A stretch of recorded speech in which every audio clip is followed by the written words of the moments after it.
Metals and non metals आज का हमारा जो टॉपिक है, हम इसके बारे में बहुत कुछ पहले भी बताए हुए हैं आप लोगों को।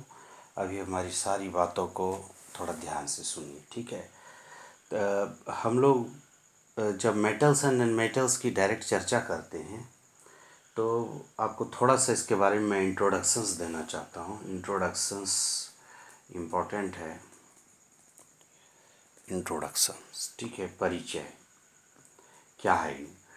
लगभग 118 एलिमेंट्स हम लोग पढ़ते हैं। 118 एलिमेंट्स तत्व हैं जो प्योर सबस्टांसेस कहलाते हैं, और ये प्योर सबस्टांसेस या तो मेटल से बने या नॉन मेटल से बने हैं या मेटालॉइड से बने हैं, ठीक है। मेटालॉइड से मिलकर के बने हैं।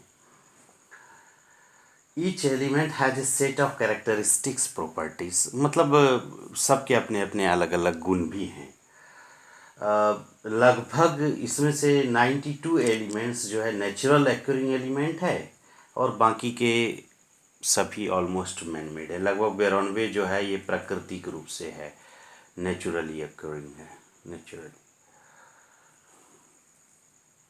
प्रकृति के तौर पे मिलता है, और बाकी के जितने हैं वो मैन मेड एलिमेंट हैं। इसी चीज़ के कॉमन प्रॉपर्टीज़ के वजह से हम लोग इसके बारे में स्टडी करते हैं, मेटल या नॉन मेटल।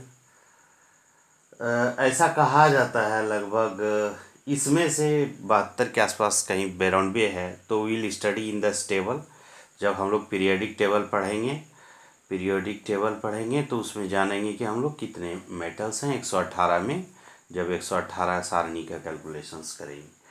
फिलहाल हम लोगों को जितना बेसिक नॉलेज चाहिए स्टैंडर्ड 8 में, और थोड़ा सा एडवांस जो IIT जी वगैरह के लिए भी इंटरेस्टेड रहते हैं फ्यूचर में, उसके लिए ज़्यादा है। इसमें से जो मेटल्स होते हैं कुल हम लोग इनको 6 कैटेगरी में बांटते हैं। 6 कैटेगरी के आसपास में मेटल को बांटते हैं। पहला हैवी मेटल्स कहते हैं। ये हैवी मेटल्स हैं, अक्सर एग्ज़ाम सब में भी आपको पूछा जाता है। हैवी मेटल्स हैं।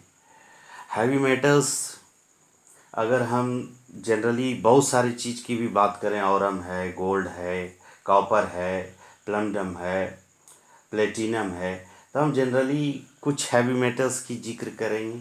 सपोज Hg ले लीजिए, Pb ले लीजिए, Ag ले लीजिए, Pt लीजिए, कॉपर ले लीजिए। लाइट मेटल्स की अगर हम जिक्र करें, लाइट मेटल्स हल्का मेटल है, ये पोटासियम है, मैग्नीशियम है, सोडियम है, और ये एल्युमिनियम है, लाइट मेटल कहलाते। नोबल मेटल्स, ये नोबल मेटल से हम लोगों का जो है किसी कंट्री का अर्थव्यवस्था भी इसके द्वारा पता चलता है कि जो कोई कंट्री होता है, ये कंट्री में इस नोबल मेटल्स का बहुत बड़ा योगदान होता है उसके इम्प्रूवमेंट के लिए। इसमें ऑरम जिसको गोल्ड कहते हैं, अर्जेंटीनम जिसको सिल्वर कहते हैं, Pt प्लेटिनम। इसमें जो इम्पोर्टेंट है मैं उसका एक्सप्लेन इधर नीचे लिख देता हूँ। रेयर मेटल ये काफ़ी कम पाए जाते हैं, रेयर एंड रेयरेस्ट मेटल्स की श्रेणी में है ये सारी चीज़। ये हैं लिथियम, बेरिलियम, सैंडियम। उसके बाद रेडियो एक्टिव बहुत सारे हैं। इसमें से रेडियो एक्टिव मेटल्स हैं, radioactive metals uranium, thorium, radium. और प्रोटेक्टिव मेटल्स हैं metals chromium, nickel, zinc, selenium. कुछ चीज़ के जैसे कि बहुत ही important again and again use करने वाला जो बातें आती है, या हैवी मेटल्स आप देखते हैं अर्जेंटीनम तो 2 बार यूज़ होता है। एक्चुअली सिल्वर को हम लोग, सिल्वर का जो सिंबल होता है Ag से लिखते हैं, गोल्ड का जो सिंबल होता है Au से लिखते हैं, ऑरम कहलाती है। हम लोग ये आगे के क्लास में इसके और भी बहुत सारे वर्णन को पढ़ेंगे। प्लेटिनम नहीं चाहिए। कॉपर का बार बार जिक्र होगा आपका इस चैप्टर में, इसको Cu लिखते हैं। के पोटासियम का जिक्र होगा, इसको हम लोग K से डिनोट करते हैं। मैग्नीशियम का जिक्र होगा, ये सारे मेटल हैं। मैग्नीशियम का जिक्र होगा, Mg से लिखते हैं। सोडियम का जिक्र होगा, इसको Na से लिखते हैं। सारे सिंबल हैं, ये सिंबल हैं, सिंबल्स ये रिप्रेजेंट करते हैं हम लोग। ठीक है, देखिए सिंबल है, बड़ी मुश्किल से मैं कैमरा को एडजस्ट करके आप लोगों के लिए लिख रहा हूँ।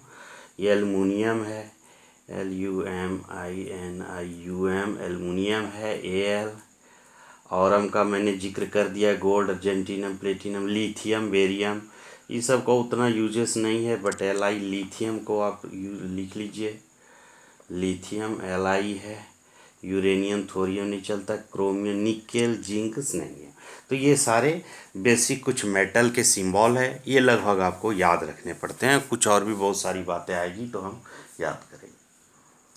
इसमें से एक और जो बहुत ही इम्पोर्टेंट है, फेरस, आयरन जिसको कहते हैं, लोहा, Fe, इसको ये भी हैवी मेटल्स में यूज कर सकते हैं, इसको हैवी मेटल में कर सकते हैं। इसके अलावा बहुत सारे नॉन मेटल्स हैं। ये सारे जितने थे मेटल हैं, और कुछ सम ये मेटल्स नेम है, और कुछ इम्पोर्टेंट नॉन मेटल्स का हम लोग बाद में जिक्र करते हैं। ठीक है, अब हम लोग इसके अगले चैप्टर्स में पहले मेटल्स का स्टडी कर लेते हैं, नेक्स्ट में इसके बाद हम लोग नॉन मेटल्स के बारे में स्टडी करेंगे। अगर यहाँ तक आप लोग क्लियर हैं तो बताइए। ये सारी चीज़ें मेटल्स के बारे में आपने बेसिक इन्फॉर्मेशन मैंने दिया। अब इसके फिजिकल प्रॉपर्टीज़ का स्टडी करेंगे, ये किस तरह से good conductor of heat and electricity है, सॉलिड होता है, एक्सेप्शन में कुछ होते हैं जो सॉलिड नहीं होते।